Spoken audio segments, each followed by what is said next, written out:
and welcome to Studio 5. Ann Wilson and My Jesus, Lin Manuel Miranda, Andrew Garfield, and Tick Tick Boom. And a new take on Home Alone. We've got it all for you in this week of Thanksgiving, and we want to begin with the countdown of the top 5 headlines in the world of uplifting entertainment. Of course, we begin at number 5. At number 5. Merry Christmas, Mama. Merry Christmas, Aaron. Merry Christmas, Jim Merry Bob. Christmas, Jason. Merry Christmas, Mama. Merry Christmas, John Boy. A holiday special, The Waltons' Homecoming, arriving on the CW on the 50th anniversary of its Christmas story. Hi, I'm Richard Thomas, and I'd like to share a story with you. It's a story about human kindness and compassion and love. It's a story about family, a family called the Waltons. We have a sneak peek before Sunday's premiere. John Boy. That's from your daddy. He's coming home today. Want to take a peek at my family? It's a good-looking bunch. Thoroughbreds, one and all. A bus went off the road north of Hickory Creek. Daddy's bus? I have to go find him. John Boy. Where you going? I admire your grit. You've shown us all something. I'm proud to be your daddy. I love you too. At number 4. Leading a church is a huge responsibility. The Christmas Jamboree is in 3 weeks. You fail the Jamboree, you fail the church. You got this. You ready? No. A gospel Christmas movie from Kirk Franklin comes to Lifetime next week. Help me get ready for the Jamboree. The church needs a choir director. Please. That begins our weekly countdown and brings us to this week's Sit Down. Ann Wilson is perhaps synonymous with her hit, My Jesus. We can't share her story without sharing that song, but she also has some new music to get us in the mood for the holidays as we celebrate Thanksgiving and Christmas approaching in a matter of weeks. It's called I Still Believe in Christmas. Are you past the point of weary? Is your burden weighing heavy? Is it all too much to carry? Let me tell you about my Jesus. How are you feeling about the success and how much this song is resonating with people? For some healing. Let me tell you about my Jesus. You know, it's kind of overwhelming in a way that it's just God is so good. I've always struggled in life with that feeling of just not being enough or not good enough or whatever. But it's so beautiful to see when you let God do a work in your life and you let Him be who He is. Let me tell you about my Jesus and let my Jesus change your life. What's the backstory of the song? What happened? So 4 years ago, my brother passed away in a car accident at the age of 23. His name was Jacob. And whenever Jacob passed away, it was a really hard season in my life and continues to be so now. But I remember journaling after he passed away for the first time ever. And I would write down the day's date and write down at the end of the day that God got me through another day of tragedy. I actually looked back into my journals and I realized that I had never written anything other than my Jesus, referring to God. And I remember asking God, why is it that I've only ever written my Jesus? And He said to me, it's because, Ann, I am yours and you are mine, and we have a personal relationship with each other. So it's a song that really captures the heart of just a personal relationship with the Lord that for me came out of a really bad tragedy. And the good news is I know that He can do for you what He's done for me. Let me tell you about my Jesus. So, when it comes to Christmas music, artists sometimes shy away from diving into it for a while. What made you say, you know, I think I want to celebrate Christmas with my music? The choir singing carols, bells are ringing, streets are bright. Christmas is the hardest time of year for me and my family after losing Jacob. And I really have a heart for people who've walked through loss. And I know firsthand what it's like to lose a brother and have to go through all of these Christmas traditions without them, and how it is the most painful thing in the world that you can go through. And so I really wanted to create and write songs this Christmas that specifically were for people walking through loss, but also just in general for people that it's hard to find hope during Christmas time. And so the single, I Still Believe in Christmas, is really about finding hope in the gospel, and that we can find hope in the gospel no matter what time of year it is. We can celebrate the birth of Jesus year round. We should be celebrating the birth of Jesus. To make heaven my home, my Emmanuel is with me, and I'll never be alone. I'm curious, what's the Wilson house like at Christmas?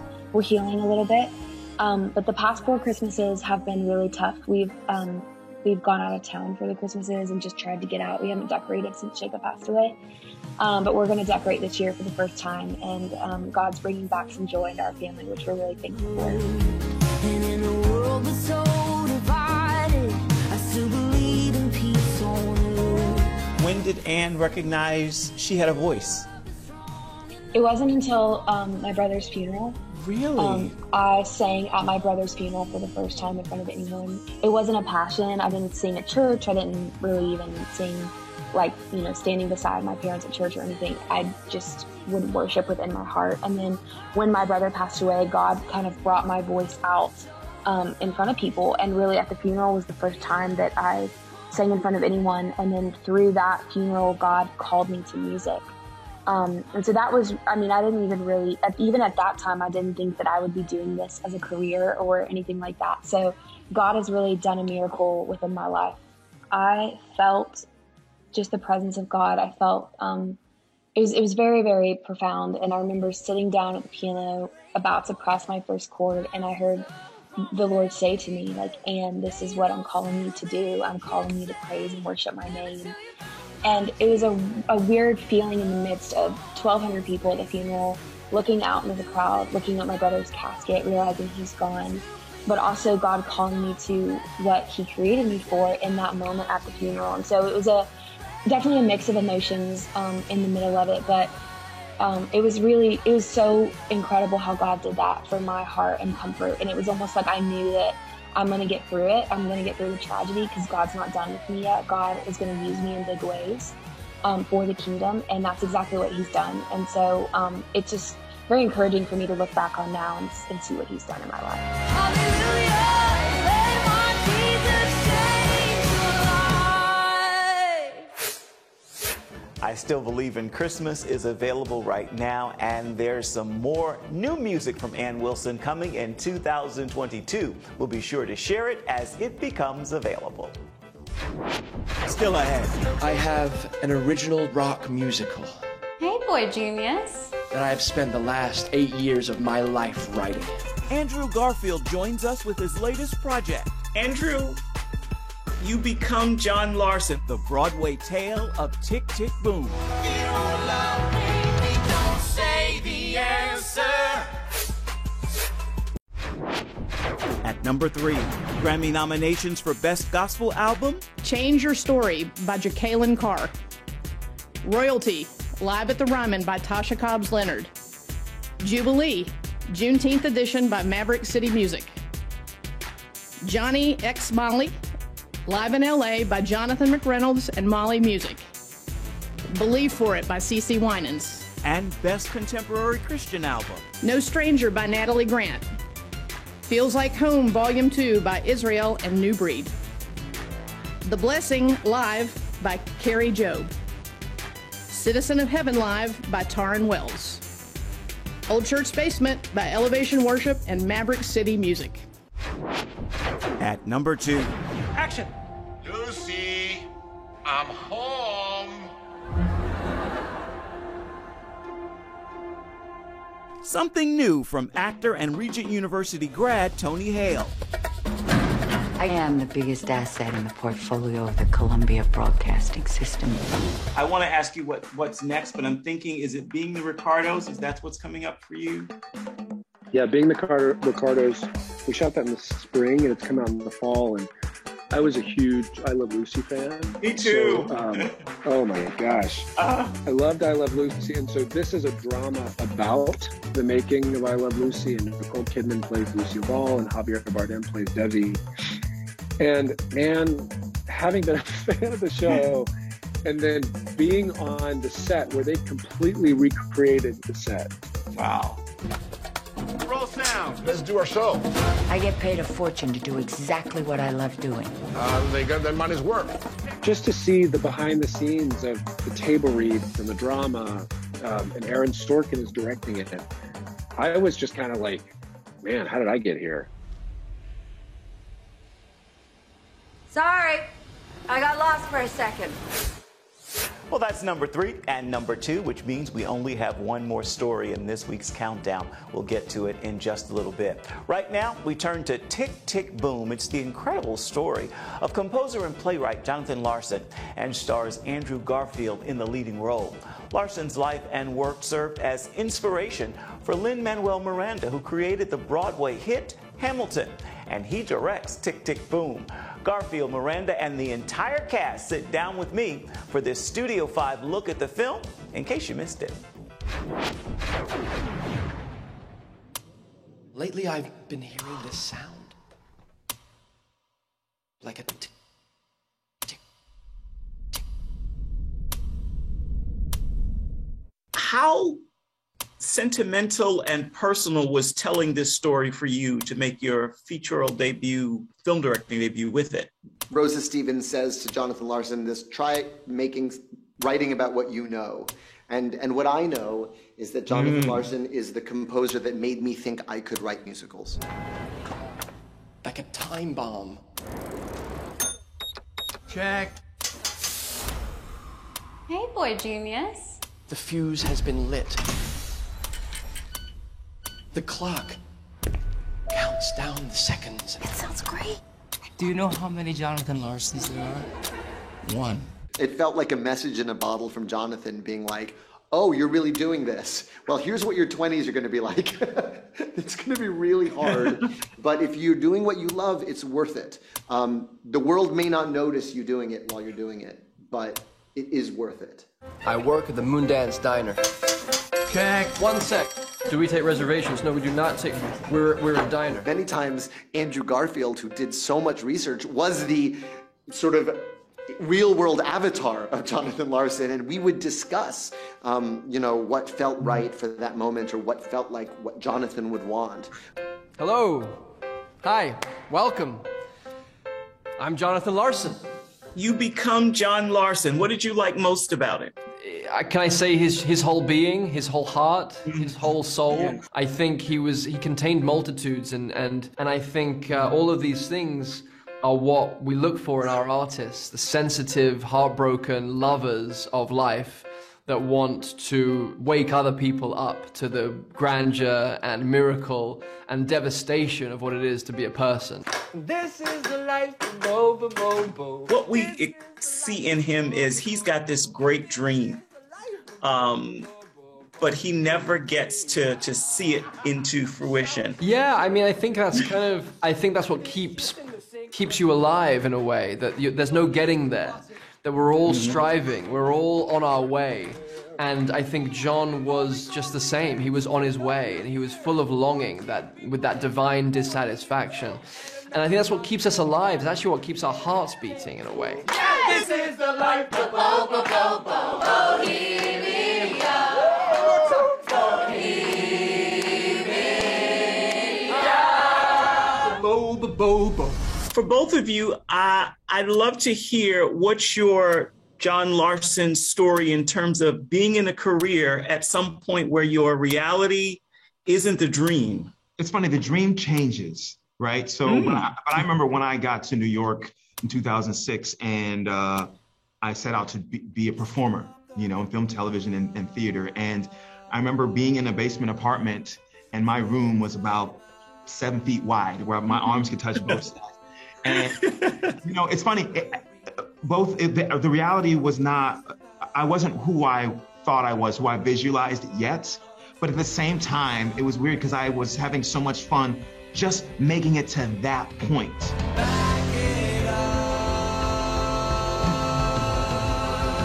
And that grind was there. I mean, I still was doing the auditions, facing all the rejection, and just trying to claw my way up. How familiar were you with John Larson's story pre-Rent before coming to this project? I'm remiss to say that I was not as familiar as I should have been. I knew him from Rent. I respected and loved him for what he did. But the minute I got this audition, I knew I had to dive into it.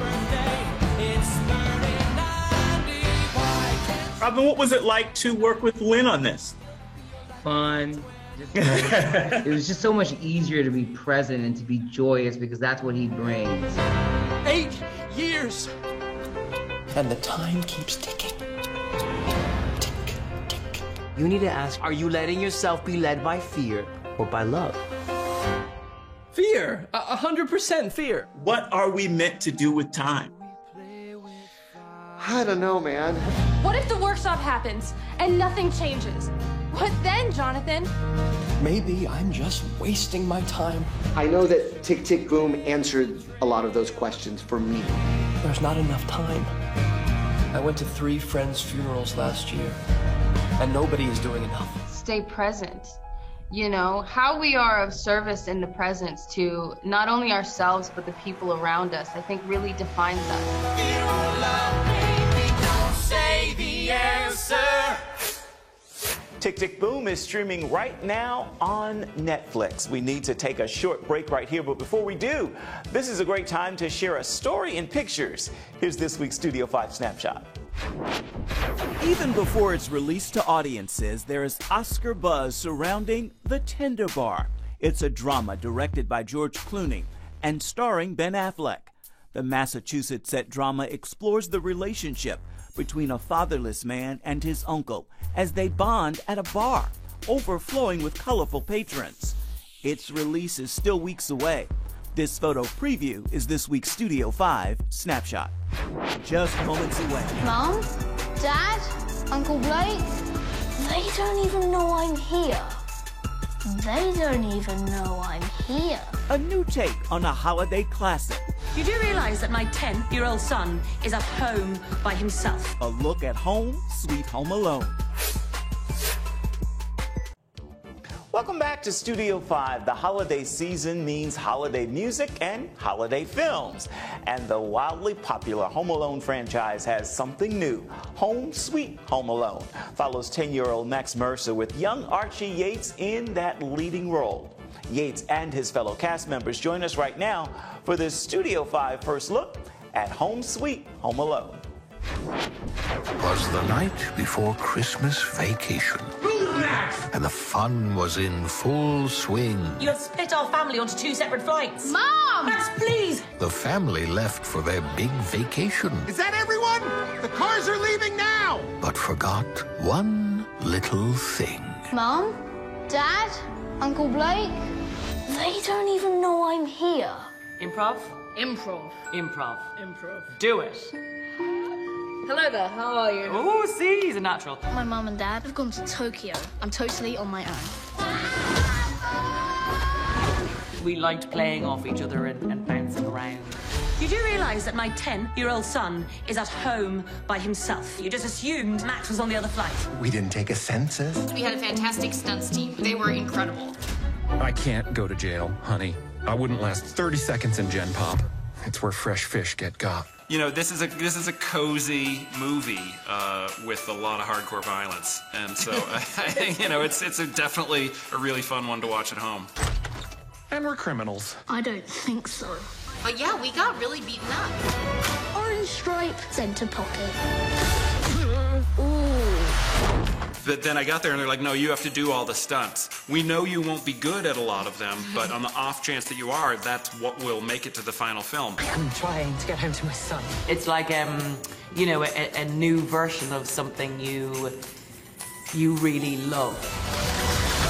And he needs his mother. I think it's sincere in its sentimentality. I think that it's a relatable idea that families are happiest when they are together and free to be themselves together.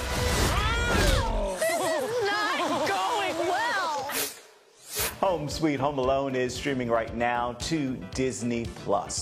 With that story complete, we have made it to the final story in this week's countdown of the 5 best stories in uplifting entertainment. Here's this week's number 1. At number 1. Ending their hiatus, worship duo Shane and Shane are back on the road just in time for the holidays. You guys are either on a Christmas tour or a Christmas project? We are about to start a Christmas tour. The 30th is our first show, so we are in the season of Christmas. So we're gearing up for that and excited about, we got Christmas records, we got all kinds of fun stuff happening. That stuff includes a worship initiative for churches. Fully God and fully man, no human mind could comprehend. And a new music project called Psalms, Hymns, and Spiritual Songs, Volume 1. This is music based on one specific scripture, Colossians 3:16. All the songs somehow connected? It probably will be, to some degree, the header for every record we'll ever make and every one we have in the past. It says, Colossians 3:16 says, let the word of Christ dwell richly in you. So that would be the goal. That would be great if the word of Christ could dwell richly in us. Let the word of Christ dwell richly in you as you teach and admonish one another in all wisdom through singing psalms, hymns, and spiritual songs with gratefulness to God in your heart. So this record is called Psalms, Hymns, and Spiritual Songs. And that's what is on the record. With open arms upon the cross, you paid it all at the highest cost. Coming up. Kirk Franklin adds a new and sweeter sound to the holiday celebration.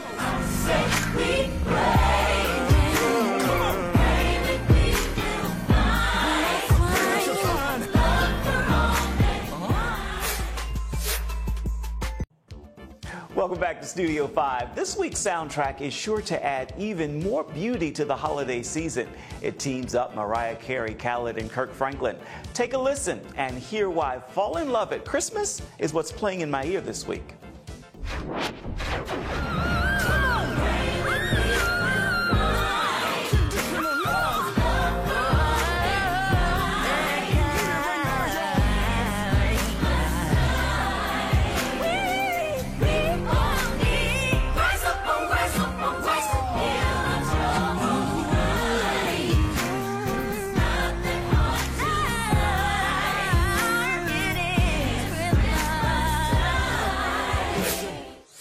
On that musical note, we are just about out of time for this edition of Studio 5.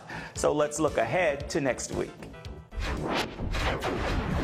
Court is now in session. The Honorable Judge Faith Jenkins presiding. She's the judge on TV's divorce court. Spent a lot of time, no, I can't deny pressure. Kenny Lattimore is R&B's Prince of the Love Song. We often joke because Kenny has been singing love songs for the past 25 years. I host a show called Divorce Court. I know. So he brings people together and I tear them right apart. Together, they're now one of Hollywood's latest power couples.